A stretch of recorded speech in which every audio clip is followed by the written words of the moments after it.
Fire fell from the heavens, cities disappeared in smoke, and in the shadow of judgment, God's promise stood alive.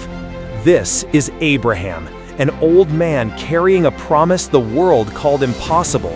And this is Hagar, cast into the wilderness, abandoned by men, but never unseen by God. Two lives, two paths, one unchanging God. A child born by promise, that promise placed on the altar. Because faith is not proven when God gives, but when He asks everything back.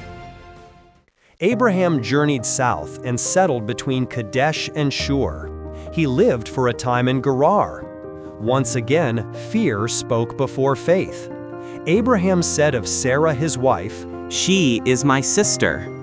And Abimelech, king of Gerar, sent for Sarah and took her into his household. But God came to Abimelech in a dream by night. "You are as good as dead," God said, "because the woman you have taken is married." Abimelech had not touched her. He answered with integrity, "Lord, would you destroy an innocent nation? Did he not say, 'She is my sister'? And she herself said the same?" God replied, "Yes, I know you did this with a clear conscience. That is why I kept you from sinning against me. Now return the man's wife, for he is a prophet. He will pray for you, and you will live." Early the next morning, Abimelech summoned Abraham. His words were firm, yet restrained. "What have you done to us? How have I wronged you that you brought such guilt upon my kingdom?"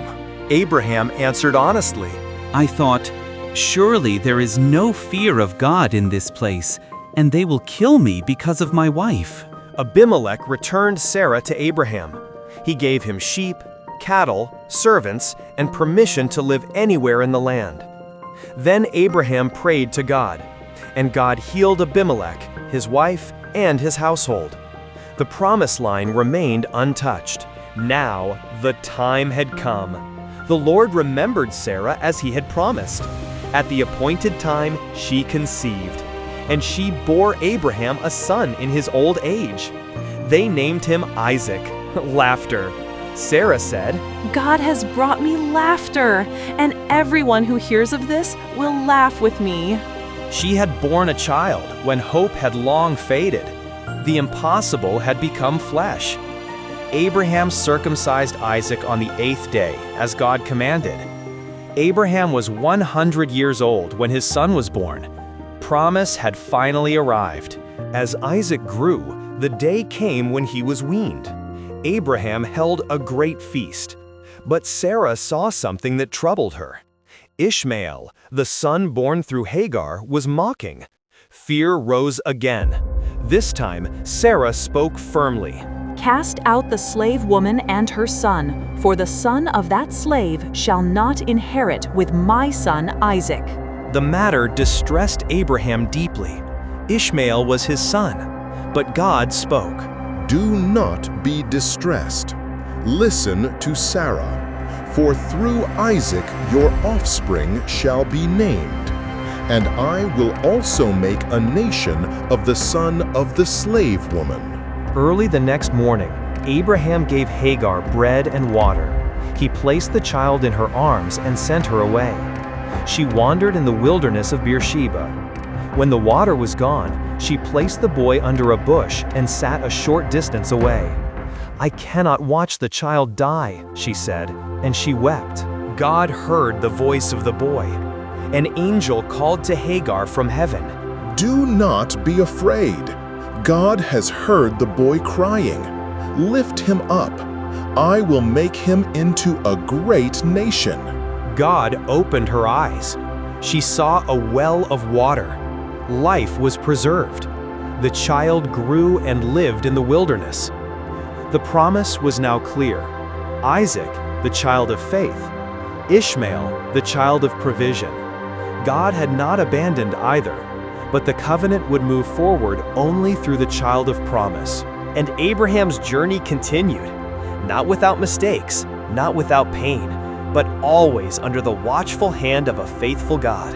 Sometime later, God tested Abraham, not to destroy him, but to reveal what faith truly is. God called to him, Abraham. and he answered. Here I am. Then God said words that carried unbearable weight. Take your son, your only son, Isaac, whom you love, and go to the region of Moriah. Sacrifice him there as a burnt offering on a mountain I will show you. The promise had a name, and now that name was being asked back. Early the next morning, Abraham rose. He saddled his donkey. He split the wood. He took Isaac and 2 servants with him. No argument, no delay. 3 days they traveled, 3 days of silence. On the 3rd day, Abraham lifted his eyes and saw the place from afar. He said to his servants, Stay here with the donkey. The boy and I will go over there. We will worship, and we will come back. Faith spoke, even when understanding could not. Abraham placed the wood on Isaac's shoulders. He himself carried the fire and the knife. Father and son walked together.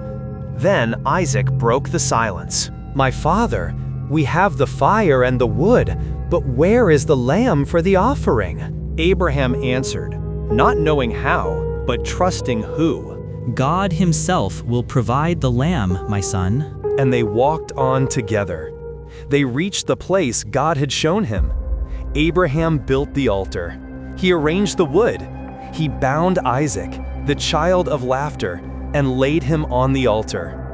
Then Abraham reached out his hand and took the knife to slay his son. But heaven intervened. Abraham, Abraham. Here I am, he replied. Do not lay a hand on the boy, the voice said. Do not do anything to him. Now I know that you fear God, because you have not withheld your son, your only son, from me. Abraham looked up. There, caught in a thicket, was a ram. God had provided. The sacrifice was made. The son was spared. Abraham named that place, The Lord will provide.